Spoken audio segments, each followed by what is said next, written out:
Hi, my name is Doc, and I'm one of the founders of Clear Studios. And today we're answering the question, why is photography probably the most important element of web design? When you are developing your website, it can get quite expensive, even when you only need something simple, like like a homepage, about us, history, here's our products, or here's our services. It's something that may be 5 pages, maybe a couple less, maybe a few more.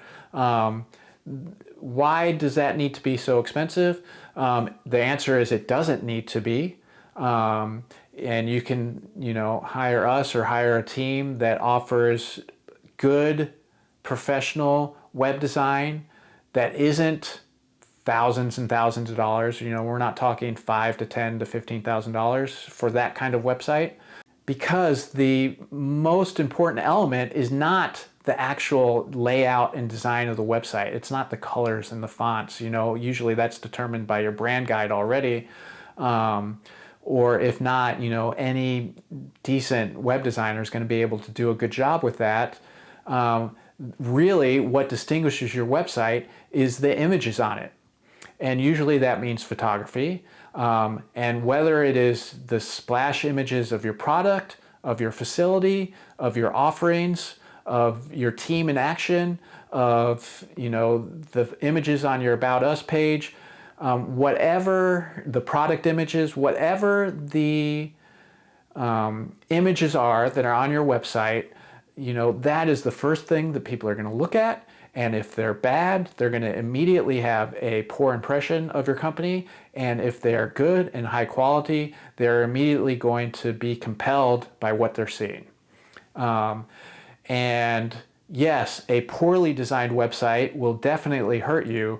But if you're hiring a professional web designer, the easy part is the layout, the fonts, the color. That part is easy. You can do it on Squarespace yourself. You can do it on Wix yourself, or you can hire us to do it on Wix for cheap. It's really the images that are going to set you apart. And I think once that I pointed it out, it's going to be obvious. You start looking at the websites you like and don't like, and the photography is the most important element. Now, it doesn't always have to be photography. It might be, some kind of animated elements, graphic elements. It could be design elements, depending on what kind of business you are. Maybe images don't make the most sense, and you need some illustrations. Sometimes maybe your brand will match up better with illustrations. Maybe you want to focus on video on your website. But whether we're talking about photography, video, illustration, graphic design, it's the imagery on your website that is most important. Typically that's photography, not always, but when you think about designing your website, don't leave the photography to last and just be like, oh, we can just put whatever on there. It's actually the most important part. So I hope that's helpful as you're going through the process of developing your website. If you have any questions, please leave them in the comments, or you can reach out to us on your website. We'd love to hear from you. Thanks for watching, and hopefully see you again soon.